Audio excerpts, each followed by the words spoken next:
কালীয় দমন। শ্রীকৃষ্ণ যখন বুঝতে পারলেন যে কালীয় সর্পের বিষে যমুনার জল দূষিত হয়েছে, তখন তার প্রতিবিধান করার জন্য সেই সর্পকে তিনি সেখান থেকে নির্বাসন দিলেন এবং এইভাবে সেই জলকে তিনি বিশুদ্ধ করলেন। সুখদেব গোস্বামী যখন এই ঘটনা বর্ণনা করেছিলেন, মহারাজ পরীক্ষিত তখন শ্রীকৃষ্ণের বাল্যলীলা শ্রবণ করার জন্য আকুল হয়ে উঠলেন।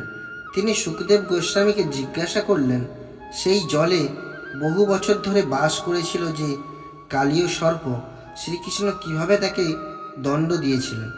শ্রীকৃষ্ণের অপ্রাকৃত লীলা শ্রবণ করতে করতে মহারাজ পরীক্ষিতের উৎসাহ উত্তরোত্তর বৃদ্ধি পাচ্ছিল। তাই গভীর আগ্রহের সঙ্গে তিনি সেই কথা জিজ্ঞাসা করলেন। সুখদেব গোস্বামী বললেন, সেই যমুনা নদীর মধ্যে এক হ্রদ ছিল। ভীষণ সর্প কালীয় সেই হ্রদে বাস করত। তার ভয়ঙ্কর বিষের প্রভাবে চারিদিক এত বিষাক্ত হয়ে উঠেছিল যে সেখান থেকে 24 ঘন্টা বিষ বাষ্প উত্থিত হতো। সেই হ্রদের উপর দিয়ে যখন কোনো পাখিও উড়ে যেত, সেই বিষের প্রভাবে সে তৎক্ষণাৎ মৃত্যুমুখে পতিত হতো। এই বিষাক্ত বাষ্পের প্রভাবে যমুনার তীরবর্তী সমস্ত গাছপালা এবং ঘাস শুকিয়ে গিয়েছিল। শ্রীকৃষ্ণ সেই ভীষণ সর্পের বিষের প্রভাব দর্শন করলেন। তিনি বুঝতে পারলেন, বৃন্দাবনের সামনে দিয়ে বয়ে চলেছে যে যমুনা, তার সমস্ত জল বিষাক্ত হয়ে গেছে। সমস্ত দুষ্কৃতকারীদের হত্যা করবার জন্য আবির্ভূত হয়েছেন যে কৃষ্ণ, তিনি তৎক্ষণাৎ যমুনার তীরবর্তী একটি মস্ত বড় কদম্ব বৃক্ষে আরোহণ করলেন। সেই গাছের একেবারে উপরে উঠে তিনি তার ধুতিটাকে ভালো করে কষে কোমরে বেঁধে নিলেন। একজন কুস্তিগীরের মতো হাত দিয়ে বাহুতে আঘাত করতে করতে সেই অতি উচ্চ বৃক্ষ থেকে তিনি বিষময় হ্রদে ঝাঁপ দিলেন। যে কদম্ব বৃক্ষটি থেকে শ্রীকৃষ্ণ ঝাঁপ দিয়েছিলেন, সেইটি ছিল সেখানে একমাত্র বৃক্ষ, যা তখনও মরে যায়নি। কোনো কোনো ভাষ্যকার বলেন যে শ্রীকৃষ্ণের পাদপদ্মের স্পর্শ লাভ করার ফলে বৃক্ষটি তৎক্ষণাৎ পুনরুজ্জীবিত হয়েছিল। অন্য কোনো পুরাণে বলা হয়েছে যে বিষ্ণুর বাহন গরুর জানতেন যে ভবিষ্যতে শ্রীকৃষ্ণ এইভাবে লীলাবিলাস করবেন, তাই সেই গাছটিকে বাঁচিয়ে রাখার জন্য তিনি তাতে কিছু অমৃত ঢেলে দিয়েছিলেন। শ্রীকৃষ্ণ যখন ঝাঁপ দিয়ে জলে পড়লেন, তখন নদীর জল দুকুল ছাপিয়ে উঠল, যেন বিরাট কিছু তাতে পতিত হয়েছে। শ্রীকৃষ্ণের পক্ষে এই শক্তি প্রদর্শন মোটেই অস্বাভাবিক নয়, কেননা তিনিই হচ্ছেন সমস্ত শক্তির উৎস। শ্রীকৃষ্ণ যখন এক বিশাল মত্ত হস্তির মতো প্রচণ্ড শব্দ করতে করতে সেই জলে সাঁতার কাটতে লাগলেন, ভয়ঙ্কর কালীয় সর্পতা শুনতে পেল। সেই প্রচণ্ড শব্দ তার কাছে অসহ্য হয়ে উঠল এবং সে বুঝতে পারল যে কেউ তার গৃহ আক্রমণ করার আয়োজন করেছে। সে তৎক্ষণাৎ সেখান থেকে বেরিয়ে এসে শ্রীকৃষ্ণের সম্মুখীন হল। কালীয় দেখল শ্রীকৃষ্ণের দেহ এত কোমল এবং সুন্দর যে তা দর্শনীয়ই বটে। তার অঙ্গকান্তি বর্ষার জলভরা মেঘের মতো, তার পদযুগল পদ্মফুলের মতো। তিনি শ্রীবৎস মণিমাণিক্য এবং পীতবসনে ভূষিত। তার অপূর্ব সুন্দর মুখমণ্ডল শরৎকালের সকালের মতো হাস্যোজ্জ্বল এবং প্রচণ্ড শক্তিতে তিনি যমুনার জলে ক্রীড়ারত শ্রীকৃষ্ণের এই অপূর্ব সুন্দর রূপ দর্শন করা সত্ত্বেও কালীয় তার হৃদয়ে প্রচণ্ড ক্রোধ অনুভব করল এবং তার দেহের দ্বারা সে তৎক্ষণাৎ কৃষ্ণকে বেষ্টন করল। শ্রীকৃষ্ণের যে সমস্ত সহচর গোপবালক তাদের আত্মা, আত্মীয়, অর্থ, কলত্র, কাম প্রভৃতি সব কিছুই কৃষ্ণকে সমর্পণ করেছিল, তারা শ্রীকৃষ্ণকে কালীয়ের দেহের দ্বারা পরিবেষ্টিত এবং নিশ্চেষ্ট দেখে অত্যন্ত আর্ত হয়ে দুঃখ ও অনুশোচনা এবং ভয়ে হতচেতন হয়ে ভূতলে পতিত হল। ধেনু, বৃষ এবং বৎসরাও শ্রীকৃষ্ণের এই অবস্থা দেখে দুঃখ এবং ভয়ে রোদন করতে লাগলো। তখন তারা নানা রকম অশুভ ইঙ্গিত দেখা যেতে লাগলো। ব্রজে যখন ভূমিকম্প হলো, আকাশে উল্কাপাত হতে দেখা যেতে লাগলো। শরীরের বাম অঙ্গ কম্পন প্রভৃতি আসন্ন ভয়সূচক নানা রকম ইঙ্গিত দেখা যেতে লাগলো। এই সমস্ত অশুভ ইঙ্গিত দেখে নন্দ মহারাজ প্রমুখ গোপবৃন্দ ভয়ে ও উৎকণ্ঠায় অত্যন্ত অধীর হয়ে পড়লেন। সেই সময় তারা জানতে পারলেন যে সেদিন বলদেবকে ছাড়াই কৃষ্ণ গোচারণে গমন করেছেন। যখনই নন্দ মহারাজ, মা যশোদা এবং গোপেরা তা শুনলেন, তখন তারা আরও বেশি করে উৎকণ্ঠিত হয়ে পড়লেন। কৃষ্ণের প্রতি তাদের অনুরাগের ফলে তারা শোক ও উৎকণ্ঠায় মুহ্যমান হয়ে পড়লেন। কেননা কৃষ্ণের থেকে প্রিয়তম তাদের কাছে আর কিছুই ছিল না, এবং কৃষ্ণকেই তারা তাদের সব কিছু, তাদের জীবন, তাদের দেহ, স্নেহ, মমতা, মন, বুদ্ধি সব কিছু অর্পণ করেছিলেন। কৃষ্ণের প্রতি তাদের এই গভীর আসক্তির ফলে তারা ভাবলেন, আজ নিশ্চয়ই আমাদের কৃষ্ণকে আমরা হারাবো। বৃন্দাবনের সমস্ত অধিবাসীরা শ্রীকৃষ্ণকে দেখতে ছুটে এলেন। শিশু, যুবক, বৃদ্ধ, বৃদ্ধা, পশু এবং অন্য সমস্ত জীব এইভাবে কৃষ্ণের জন্য আকুল হয়ে সমবেত হয়েছিলেন। তারা জানতেন যে তাদের জীবন ধারণের একমাত্র অবলম্বন হচ্ছেন কৃষ্ণ। কৃষ্ণের প্রভাব সম্বন্ধে অভিজ্ঞ ভগবান বলদেব সমস্ত ব্রজবাসীদের এইভাবে কাতর হতে দেখে ঈষৎ হাস্য করেছিলেন, কিন্তু তিনি মুখে কিছুই বলেননি। তিনি জানতেন যে তার ছোট্ট ভাই কৃষ্ণ কত বলবান, এবং এই জড়জগতে একজন সাধারণ সর্পের সঙ্গে কৃষ্ণ যুদ্ধ করছে বলে উৎকণ্ঠিত হওয়ার কোনো কারণ নেই। তাই তিনি ব্যক্তিগতভাবে এতে কোনো অংশগ্রহণ করলেন না। সমস্ত ব্রজবাসীরা তখন কৃষ্ণের শঙ্খ, চক্র, গদা, পদ্ম চিহ্নযুক্ত পদচিহ্ন অনুসরণ করতে করতে যমুনার তীরে এসে উপস্থিত হলেন, এবং সেখানে দেখলেন যে যমুনার জলে কালীয় সর্পের বেষ্টনে কৃষ্ণ অসহায় অবস্থায় আবদ্ধ হয়ে আছেন, এবং তার এই অবস্থা দেখে সমস্ত বালকেরা এবং গাভীরা ক্রন্দন করছে। তখন তারা শোকে আরও মুহ্যমান হয়ে পড়লেন। তাদের এইভাবে শোক করতে দেখে বলরাম স্থিত হাসি হাসলেন। সমস্ত ব্রজবাসীরা তখন দুঃখ সাগরে মগ্ন হয়েছিলেন, কেননা তারা মনে করেছিলেন যে কৃষ্ণ মারা গেছেন। বৃন্দাবনের অধিবাসীরা যদিও জানতেন না যে শ্রীকৃষ্ণ হচ্ছেন পরমেশ্বর ভগবান, কিন্তু তার প্রতি তাদের ভালোবাসা ছিল অসীম। যখন তারা দেখলেন যে যমুনার কালীয় সর্পের বেষ্টনে আবদ্ধ হয়ে কৃষ্ণ মৃতের মতো নিশ্চেষ্ট হয়ে রয়েছেন, তারা তখন কেবল কৃষ্ণের সখ্যের কথা, তার হাস্যোজ্জ্বল সুন্দর মুখ, তার মধুর বচন এবং তাদের সঙ্গে তার নানা রকম ব্যবহারের কথা মনে করতে লাগলেন। সেই সমস্ত কথা মনে করে এবং কালীয় সর্পের বেষ্টনে আবদ্ধ কৃষ্ণকে দেখে তাদের মনে হলো যে সমস্ত জগৎ যেন শূন্য হয়ে গেছে। শ্রী চৈতন্য মহাপ্রভু বলেছেন, শূন্যায়িতং জগৎ সর্বত গোবিন্দ বিরহেন মে। হে গোবিন্দ, তোমার বিরহে সমস্ত জগৎ শূন্য বলে মনে হচ্ছে। এটিই হচ্ছে কৃষ্ণ ভক্তির সর্বোচ্চ স্তর। বৃন্দাবনের অধিবাসীরা প্রায় সকলেই সর্বোচ্চ স্তরের কৃষ্ণ প্রেম লাভ করেছিলেন। মা যশোদা এসেই যমুনায় ঝাঁপ দিতে চাইলেন, কিন্তু তাকে যখন বাধা দেওয়া হলো তখন তিনি মূর্ছিত হয়ে পড়লেন। অন্য যে সমস্ত আত্মীয়রা সমভাবে শোকাচ্ছন্ন হয়ে পড়েছিলেন, তাদের চোখ দিয়ে বর্ষার ধারার মতো অশ্রু ঝরে পড়তে লাগলো, এবং মা যশোদার চেতনা ফিরিয়ে আনার জন্য তারা উচ্চস্বরে কৃষ্ণের লীলাসমূহ কীর্তন করতে লাগলেন। মা যশোদা মৃতের মতো নিশ্চল হয়ে পড়েছিলেন, কেননা তার সমস্ত চেতনা কৃষ্ণের মুখারবিন্দে একাগ্রীভূত হয়েছিল। নন্দ মহারাজ এবং অন্য সকলে যারা তাদের প্রাণ পর্যন্ত কৃষ্ণকে নিবেদন করেছিলেন, তারাও কৃষ্ণকে উদ্ধার করার জন্য যমুনায় প্রবেশ করতে চাইল, কিন্তু বলরাম তাদের বাধা দিলেন, কেননা তিনি জানতেন যে কৃষ্ণের কোনো বিপদের সম্ভাবনাই নেই। কৃষ্ণ 2 ঘন্টা ধরে কালিয়ের বন্ধনে আবদ্ধ হয়ে একটি সাধারণ শিশুর মতো সেখানে পড়ে রইলেন, কিন্তু যখন তিনি দেখলেন যে তার মা বাবা, গোপিকা, গোপশিশু, গাভী আদি সমস্ত গোকুলের অধিবাসীরা মৃতবৎ হয়ে পড়ছেন এবং অবশ্যভাবী মৃত্যুর থেকে রক্ষা পাওয়ার মতো কোনো আশ্রয় তাদের নেই, তিনি তখন নিজেকে সেই সর্পের বন্ধন থেকে মুক্ত করলেন। তিনি তার দেহটিকে বর্ধিত করতে লাগলেন এবং সর্পটি যখন তাকে ধরে রাখবার চেষ্টা করল তখন সে প্রচণ্ডতার অনুভব করল।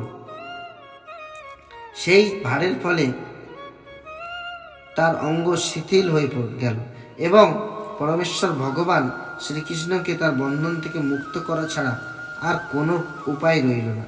কালিয়া তখন অত্যন্ত ক্রুদ্ধ হয়ে উঠল এবং সে তার ফণা বিস্তার করল। তার নাসারন্ধ দিয়ে সে তখন বিষ উদ্গীরণ করতে লাগলো। তার চোখগুলি আগুনের মতো জ্বলতে লাগলো এবং তার মুখ দিয়ে আগুন বেরোতে লাগলো। সেই বিরাট সর্পটি কিছুক্ষণ শ্রীকৃষ্ণের দিকে তাকিয়ে রইল। দ্বিধাবিভক্ত জিহা দিয়ে ওষ্ঠপ্রান্ত লেহন করতে লাগলো এবং তার সেই দৃষ্টি ছিল বিষময় গরুর যেমন সর্পের উপর ঝাঁপিয়ে পড়ে, কৃষ্ণও তেমনই তার উপর ঝাঁপিয়ে পড়লেন। এইভাবে আক্রান্ত হয়ে কালিও তাকে দংশন করার সুযোগ খুঁজতে লাগল। কিন্তু কৃষ্ণ এত দ্রুতগতিতে তার চারিদিকে ঘুরতে লাগলেন যে কৃষ্ণকে দংশন করার সমস্ত চেষ্টা তার ব্যর্থ হল। কৃষ্ণকে দংশন করবার এবং ধরবার চেষ্টায় ছুটাছুটি করে কালিও অত্যন্ত অবসন্ন হয়ে পড়ল এবং তার মনে হলো যে তার সমস্ত শক্তিই যেন ক্ষয় হয়ে গেছে। কৃষ্ণ তখন সেই সর্পের ফণার ওপর লাফিয়ে উঠলেন। সেই সর্পের মাথার সমস্ত মণিমাণিক্যের দ্যুতিতে কৃষ্ণের শ্রীপাদপদ্ম রক্তিম হয়ে উঠল। তারপর সমস্ত শিল্পকলায় আদিশিল্পী শ্রীকৃষ্ণ সেই সাপের মাথার ওপর নাচতে লাগলেন। তা দেখে স্বর্গের দেবতারাও পুষ্পবৃষ্টি করতে লাগলেন এবং নানা রকম বাদ্যযন্ত্র বাজিয়ে স্তব করতে লাগলেন। এইভাবে গান্ধর্ব, সিদ্ধ এবং দেবতারা আনন্দ সাগরে মগ্ন হলেন। কৃষ্ণ যখন কালিয়ের মাথার উপরে নাচছিলেন, কালিও তখন তার অন্য ফণা দিয়ে তাকে ঠেলে ফেলে দেওয়ার চেষ্টা করছিল। কালিয়ের মাথার প্রায় 100 ফণা ছিল, কিন্তু কৃষ্ণ তার সেই সমস্ত ফণাগুলিকে দমন করলেন। তিনি তার সেই পাদপদ্ম দিয়ে কালিয়ের মাথায় আঘাত করতে লাগলেন। কালিয়ের পক্ষে তা সহ্য করা সম্ভব হল না। অচিরেই তার জীবন বেরিয়ে যাওয়ার উপক্রম হল। সেই বিষ বমন করতে লাগল এবং অগ্নি উদ্গীরণ করতে লাগল। এইভাবে তার ভেতরের সমস্ত বিষ বমন করে কালিয়ের পাপময় অস্তিত্ব ক্ষীণ হয়ে এলো। ক্রোধে অধীর হয়ে সে তার জীবন রক্ষার চেষ্টা করতে লাগলো এবং একটি ফণা তুলে ভগবানকে দংশন করার চেষ্টা করতে লাগলো। কৃষ্ণ তৎক্ষণাৎ সেই ফণাটির উপরে পদাঘাত করে নাচতে লাগলো। তা দেখে মনে হলো কালিও যেন পরমেশ্বর ভগবান শ্রীকৃষ্ণের আরাধনা করেছে। তার মুখনিঃসৃত বিষকে মনে হলো যেন ফুলের নৈবেদ্য। অবশেষে কালিও বিষের পরিবর্তে রক্ত বমন করতে শুরু করলো। সে তখন সম্পূর্ণ অবসন্ন হয়ে পড়েছিল। ভগবানের পদাঘাতে তার সমস্ত শরীর চূর্ণ বিচূর্ণ হয়ে গিয়েছিল। সে মনে মনে বুঝতে পেরেছিল যে শ্রীকৃষ্ণই হচ্ছেন সর্বলোক মহেশ্বর পরমেশ্বর ভগবান এবং সে তখন তার কাছে আত্মনিবেদন করতে শুরু করলো। কালিয়ে পত্নীরা দেখল যে যার গর্ভে সমগ্র ব্রহ্মাণ্ড বিরাজ করে সেই পরমেশ্বর ভগবানের পদাঘাতে তাদের পতির প্রাণান্ত হওয়ার উপক্রম হয়েছে। সেই নাগপত্নীরা তখন ভগবান শ্রীকৃষ্ণের স্তব করতে শুরু করল। তাদের ভূষণ ও কেশবন্ধন শিথিল হয়ে পড়েছিল। তারা পুরুষ শ্রীকৃষ্ণের সম্মুখে উপস্থিত হলো। তারপর সেই উদ্বিগ্ন চিত্তা সাধ্বী নাগপত্নীরা নিজ শিশুদের অগ্রবর্তী করে কৃতাঞ্জলি পুটে পাপী স্বামীর মুক্তির কামনা সমস্ত জীবের ঈশ্বর শ্রীকৃষ্ণের শরণাগত হয়ে ভূতলে নিপতিত হয়ে প্রণাম করল। নাগপত্নীরা বলতে লাগলো, হে দেব, আপনি সকলের প্রতি সমদৃষ্টি সম্পন্ন। আপনার কাছে আপনার পুত্র, বন্ধু বা শত্রুর কোনো বিভেদ নেই। তাই যে শাস্তি অত্যন্ত কৃপাপরবশ হয়ে আপনি কালিয়কে দিয়েছেন তা উপযুক্তই হয়েছে। হে ভগবান, দুষ্ট দমনের জন্য আপনি ভূতলে অবতীর্ণ হয়েছেন এবং যেহেতু আপনি হচ্ছেন পরমতত্ত্ব, তাই আপনার করুণা বা দণ্ডের মধ্যে কোনো পার্থক্য নেই। আমরা তাই মনে করি কালিওকে আপনি যে দণ্ড দিয়েছেন তা প্রকৃতপক্ষে তার প্রতি আপনার আশীর্বাদ। আপনার এই শাস্তিকে আমরা আমাদের প্রতি আপনার বিশেষ অনুগ্রহ বলেই মনে করছি, কেননা আপনি যখন কাউকে দণ্ডদান করেন তখন তার পাপ মোচন হয়। বিশেষত পাপের ফলে সর্বত্র প্রাপ্ত আমাদের স্বামী কালিয়র মাথায় নৃত্য করার ফলে তার পাপ মোচন হয়েছে। তাই আপনি যে তার প্রতি ক্রুদ্ধ হয়ে এভাবে তাকে দণ্ড দিয়েছেন তাতে ভালোই হয়েছে। তবে এই সর্পের প্রতি আপনাকে এভাবে কৃপাপরবশ হতে দেখে আমরা অত্যন্ত আশ্চর্য হয়েছি। সে নিশ্চয়ই তার পূর্বজন্মে নানা রকম ধর্ম অনুষ্ঠান করেছিল। তার তপশ্চর্যা এবং সাধনার ফলে সকলে নিশ্চয়ই তার প্রতি সন্তুষ্ট হয়েছিল এবং সে নিশ্চয়ই সমস্ত জগৎবাসীর কল্যাণের জন্য নানা রকম ধর্ম অনুষ্ঠান করেছিল। নাগপত্নীদের এই কথায় বোঝা যায় যে পূর্বজন্মকৃত সুকৃতি না থাকলে শ্রীকৃষ্ণের সংস্পর্শে আসা যায় না। শ্রী চৈতন্য মহাপ্রভু শিক্ষাষ্টকে উপদেশ দিয়েছেন, তৃণের থেকেও সৌজন্য হয়ে কোনো রকমের সম্মান আশা না করে এবং সকলকে সম্মান দান করে নিরন্তর হয়ে কৃষ্ণ মহামন্ত্র কীর্তন করতে।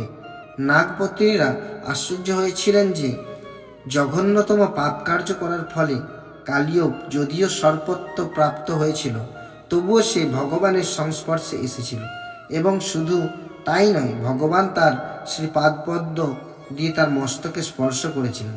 এটা কোনো সাধারণ পুণ্যের ফল নয়। এই দুটি আপাত বিরোধী তত্ত্ব তাদের বিস্ময়ান্বিত করেছিল। তাই তারা প্রার্থনা করল, হে প্রিয় প্রভু, আপনার শ্রী পাদপদ্মের ধূলি তার মস্তকে ধারণ করার সৌভাগ্য দেখে আমরা বিস্ময়ান্বিত হয়েছি। মহাত্মারা এই সৌভাগ্য কামনা করে থাকেন। এমনকি আপনার এই পদধূলি পাওয়ার জন্য লক্ষ্মীদেবী পর্যন্ত সব কিছু পরিত্যাগ করে ব্রতশীলা হয়ে তপস্যা করেছিলেন। এই কালীয় কোনো পূর্ণ প্রভাবে সেই চরণরেণু লাভের অধিকারী হলো, তা আমরা বুঝতে পারছি না।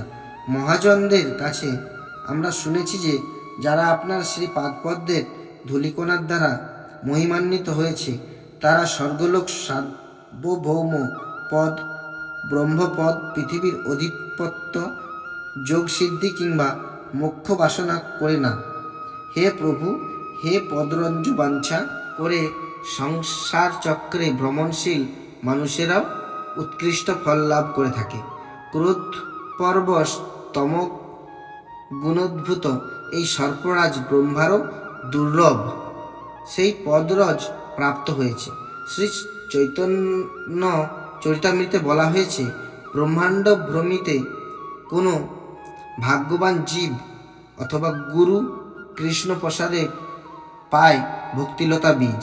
এইভাবে গুরু এবং কৃষ্ণের প্রসাদে মুক্তির পথ প্রশস্ত হয়।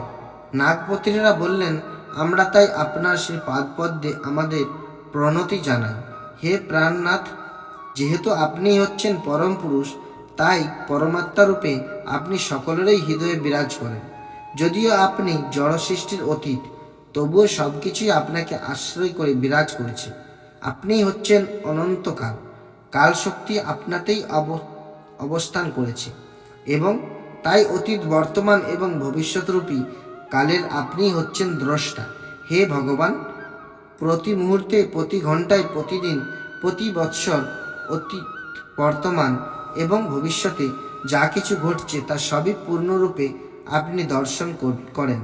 অচিন্ত্যভাবে এই জড়জগতের সঙ্গে আপনার ভেদ এবং অভেদ বর্তমান। তাই আমরা আপনাকে আমাদের প্রণতি জানাই। আপনি হচ্ছেন সমগ্র ব্রহ্মাণ্ড এবং আপনি আবার সেই ব্রহ্মাণ্ডের সৃষ্টিকর্তা। আপনি এই ব্রহ্মাণ্ডের অধ্যক্ষ ও পালনকর্তা এবং আপনি হচ্ছেন তার আদি কারণ। যদিও আপনি আপনার 3 গুণাবতার ব্রহ্মা, বিষ্ণু এবং মহেশ্বর রূপে এই ব্রহ্মাণ্ডে বর্তমান, তবুও আপনি এই জড় সৃষ্টির অতীত। যদিও আপনি হচ্ছেন সমস্ত জীবের, ইন্দ্রিয়ের, জীবনের মনের বুদ্ধির আবির্ভাবের কারণ আপনার অন্তরঙ্গা শক্তির দ্বারাই কেবল আপনাকে অনুভব করা যায়। তাই আমরা আপনাকে আমাদের প্রণতি জানাই। আপনি অন্তহীন, আপনি সূক্ষ্মতম থেকেও সূক্ষ্মতর, আপনি সমস্ত সৃষ্টির কেন্দ্র এবং সব কিছুরই জ্ঞাতা। বিভিন্ন দার্শনিক পন্থা আপনাকে জানাবার চেষ্টা করে আপনি হচ্ছেন সমস্ত দর্শনের পরম উদ্দেশ্য, এবং সমস্ত দার্শনিক মতবাদ কর্তৃপক্ষে আপনাকেই বর্ণনা করেছে। আমরা আপনার সেই পাদপদ্মে আমাদের প্রণতি জানাই, কেননা আপনি হচ্ছেন সমস্ত শাস্ত্রের মূল কারণ এবং সমস্ত জ্ঞানের উৎস। আপনি হচ্ছেন সমস্ত প্রমাণের মূল, এবং আপনি হচ্ছেন পরমেশ্বর ভগবান, যিনি পরম জ্ঞান প্রদান করতে পারেন। আপনি হচ্ছেন সমস্ত বাসনার কারণ, এবং আপনি হচ্ছেন সমস্ত জ্ঞানের উৎস। আপনি হচ্ছেন মূর্তিমান বেদ। তাই আমরা আপনাকে প্রণতি জানাই। হে প্রিয় প্রভু, আপনি হচ্ছেন পরমেশ্বর ভগবান শ্রীকৃষ্ণ, এবং আপনিই হচ্ছেন পরম ভোক্তা।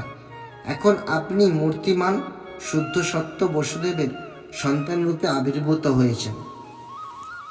আপনি হচ্ছেন মন ও বুদ্ধির অধিষ্ঠাতা, প্রদ্যুম্ন ও অনিরুদ্ধ, এবং আপনি হচ্ছেন সমস্ত বৈষ্ণবের ঈশ্বর। বসুদেব সংস্করণ অনিরুদ্ধ প্রদ্যুম্ন এই চতুর্ভুজ রূপে আপনি হচ্ছেন মন এবং বুদ্ধির বিকাশের কারণ। আপনার কার্যকলাপের ফলেই কেবল জীব বিস্মৃতির দ্বারা আচ্ছন্ন হয়ে পড়ে অথবা তাদের স্বরূপ সম্বন্ধে অবগত হয়। ভগবদ্গীতাতেও সে সম্বন্ধে বলা হয়েছে, সর্বস্ব চাহং হৃদি সন্নিবিষ্ট মত স্মৃতিজ্ঞানম পহন্নঞ্চ। পরমাত্মা রূপে ভগবান সকলেরই হৃদয়ে বিরাজ করেছেন, এবং তিনি স্থিতি দান করেন বা জ্ঞান অপহরণ করে নেন। আমরা বুঝতে পারছি যে আমাদের সকলের হৃদয়ে সাক্ষীরূপে বিরাজ করে আপনি আমাদের সমস্ত কার্যকলাপ দর্শন করছেন, কিন্তু তবুও আপনার উপস্থিতি উপলব্ধি করা অত্যন্ত কঠিন। আপনি জড়া এবং পড়া প্রকৃতির পরম নিয়ন্তা, তাই আপনি হচ্ছেন পরম পরিচালক। যদিও আপনি এই জড় সৃষ্টি থেকে সম্পূর্ণ ভিন্ন, আপনি হচ্ছেন সাক্ষী ও স্রষ্টা এবং এই জড় সৃষ্টির উপাদান। তাই আমরা আপনাকে আমাদের প্রণতি জানাই। হে প্রিয়নাথ, এই সৃষ্টির ব্যাপারে ব্যক্তিগতভাবে আপনি কিছুই করেন না। আপনার বিভিন্ন শক্তির প্রকাশ করে, যথা সত্য রজ তম গুণের প্রকাশ করে আপনি সৃষ্টি করেন, পালন করেন এবং বিনাশ করেন। কালের নিয়ন্তারূপে আপনি জড়া প্রকৃতির প্রতি ঈক্ষণ করেন, তার ফলে এই ব্রহ্মাণ্ডের প্রকাশ হয়। জড়া প্রকৃতির বিভিন্ন শক্তির প্রকাশ হয়, যা বিভিন্নভাবে বিভিন্ন জীবকে কার্যকরী করে। তাই কিভাবে যে এই জগতে আপনার কার্যকলাপ হয় তা কেউ অনুমান করতে পারে না। হে ভগবান, এই ব্রহ্মাণ্ডে আপনি ব্রহ্মা, বিষ্ণু এবং মহেশ্বর এই ত্রিমূর্তিতে আবির্ভূত হয়ে সৃষ্টি, স্থিতি এবং বিনাশের কার্য সম্পাদন করেন। বিষ্ণুমূর্তিতে আপনার আবির্ভাব জীবের মঙ্গল সাধনের জন্য। তাই যারা প্রকৃতই শান্তিপ্রিয় এবং পরম শান্তি লাভে আকুল হন, তারা আপনার শান্তিময় বিষ্ণুমূর্তি উপাসনা করেন। হে ভগবান, আপনার শ্রী পাদপদ্মে আমাদের প্রার্থনা জানাই। আপনি দেখতে পাচ্ছেন যে এই হতভাগা সর্পটির প্রাণ যায় যায় অবস্থা। আপনি জানেন যে স্ত্রীদের পক্ষে তাদের পতিই হচ্ছেন সব। তাই আমরা আপনার কাছে প্রার্থনা করি যে আপনি কৃপা করে কালিয়কে ক্ষমা করে দিন, কেননা যদি এর মৃত্যু হয় তাহলে আমাদের দুর্দশার অন্ত থাকবে না। আমাদের মুখ চেয়ে কৃপা করে আপনি এই মহা অপরাধীকে ক্ষমা করুন। হে প্রিয় ভগবান, প্রতিটি জীবই হচ্ছে আপনার সন্তান এবং আপনি সকলকেই পালন করেন। এই সর্পটি ও আপনার সন্তান, এবং যদিও আপনার শক্তি সম্বন্ধে অবগত না থাকার ফলে সে আপনার চরণে অপরাধ করেছে, আপনি কৃপা করে একে ক্ষমা করে দিন। আমরা প্রার্থনা করি যে এবারের মতো আপনি তাকে ক্ষমা করে দিন। হে ভগবান, আমরা সকলেই আপনার নিত্য সেবক, তাই প্রেম ভরে আমরা আপনার সেবা করার প্রয়াস। আপনি আমাদের আদেশ করুন কিভাবে আমরা আপনার সন্তুষ্টি বিধান করতে পারি। আপনার নির্দেশ অনুসারে কর্ম করতে সম্মত হলে প্রতিটি জীবই সব রকমের দুঃখ থেকে মুক্ত হতে পারে। নাগপত্নীরা এইভাবে স্তব করলে ভগবান পদাঘাতে ভগ্নমস্তক এবং মূর্ছিত কালীয়কে পরিত্যাগ করলেন। দুর্বল কালীয় ধীরে ধীরে একটু শক্তি সঞ্চয় করে অতি কষ্টে নিঃশ্বাস পরিত্যাগ করে কৃতাঞ্জলি সহকারে শ্রীকৃষ্ণকে বলতে লাগলো, হে নাথ, আমরা সর্পজাতি, তমগুরের অন্ধকারাচ্ছন্ন প্রদেশে জন্ম হওয়ার ফলে আমরা খল, তম প্রকৃতি এবং ক্রোধশীল। হে প্রভু, আপনি জানেন যে জীব যদিও তার স্বভাবের বশবর্তী হয়ে এক দেহ থেকে অন্য দেহে দেহান্তর হয়, তবুও সেই স্বভাব পরিত্যাগ করা অত্যন্ত কঠিন। ভগবদ্গীতাতেও বলা হয়েছে যে মাথায় কবল থেকে মুক্ত হওয়া অত্যন্ত কঠিন, কিন্তু কেউ যদি পরমেশ্বর ভগবান শ্রীকৃষ্ণের শরণাগত হয় তখন জড়া প্রকৃতির গুণগুলি তার উপর কার্যকরী হয় না। কালীও বলতে লাগলো, হে প্রভু, আপনি বিভিন্ন স্বভাব, বীর্য, ওজ, যোনি, বীজ, আশয় এবং আকৃতিযুক্ত এই গুণজাত বিশ্বের সৃষ্টি করেছেন। হে প্রভু, আমি সর্পরূপে জন্মগ্রহণ করেছি, তাই জন্মাবধি আমি অতিশয় কোপন স্বভাব। অতএব আপনার কৃপা ব্যতীত কিভাবে আমি আমার এই স্বভাব বর্জন করব? কিভাবে আপনার দুস্তর মায়া ত্যাগ করব? আপনার মায়ার প্রভাবেই আমরা এই জড়জগতে বন্ধনে আবদ্ধ হয়ে আছি। হে প্রভু, কৃপা করে আপনি আমার স্বভাবজাত অপরাধগুলি ক্ষমা করুন। এখন আপনি আপনার ইচ্ছা অনুসারে আমাকে দণ্ড দিন বা অনুগ্রহ করুন। সেই কথা শুনে একটি ছোট্ট মনুষ্য শিশুরূপে লীলাপরায়ণ পরমেশ্বর ভগবান কালীয় সর্পকে আদেশ দিলেন, তুমি এক্ষুনি এই স্থান পরিত্যাগ করে সমুদ্রে গমন করো। তুমি আর এখানে এক মুহূর্ত থেকো না। তুমি তোমার স্ত্রী, পুত্র এবং তোমার সমস্ত সম্পত্তি তোমার সঙ্গে নিয়ে যেতে পারো। গাভী এবং মনুষ্যেরা নির্বিঘ্নে এই জল পান করুক। ভগবান তখন ঘোষণা করলেন যে কালীয়ের প্রতি এই নির্দেশ যদি সকলে শ্রবণ এবং কীর্তন করে, তাহলে কালীয় থেকে আর তাদের কোনো ভয় থাকবে না। কালীয় সর্পের প্রতি এই দণ্ডবিধানের কাহিনী যে শ্রবণ করে, তার আর হিংস্র সর্প থেকে কোনো ভয় থাকবে না। ভগবান আরও ঘোষণা করলেন, এই কালীয় হ্রদের যেখানে আমার গোপসখারা এবং আমি স্নান করেছি, সেখানে স্নান করে অথবা একদিন উপবাস করে এই হ্রদের জল দিয়ে কেউ যদি পিতৃপুরুষের তর্পণ করেন, তাহলে তিনি সব রকমের পাপ থেকে মুক্ত হবেন। ভগবান কালীয়কে আশ্বাস দিলেন যে গরুরের ভয়ে তুমি রমণক দ্বীপ ত্যাগ করে এই হ্রদ আশ্রয় করেছিলে, সেই গরুর তোমার মস্তকে আমার পদচিহ্ন দেখে আর তোমাকে ভক্ষণ করবে না। কালীয় এবং তার প্রতিনিধিদের প্রতি ভগবান প্রসন্ন হয়েছিলেন। তার আদেশ শ্রবণ করা মাত্রই নাগপত্নীরা দিব্য বস্ত্র, মাল্যরত্ন, উত্তম ভূষণ, দিব্য গন্ধানুলেপন এবং উত্তম উৎপল মালার দ্বারা গরুপতি জগন্নাথের পূজা করে তার প্রসন্নতা উৎপাদন পূর্বক প্রীত এবং তার আদেশপ্রাপ্ত হয়ে প্রদক্ষিণ ও অভিবাদন করে স্ত্রী, আত্মীয়, পুত্রসহ সমুদ্রের মধ্যবর্তী রমণক দ্বীপে গমন করল। তখনই মানব শিশুরূপে লীলাবিলাস পরায়ণ ভগবানের অনুগ্রহে সেই যমুনার জল বেশিন হয়ে অমৃত তুল্য হলো।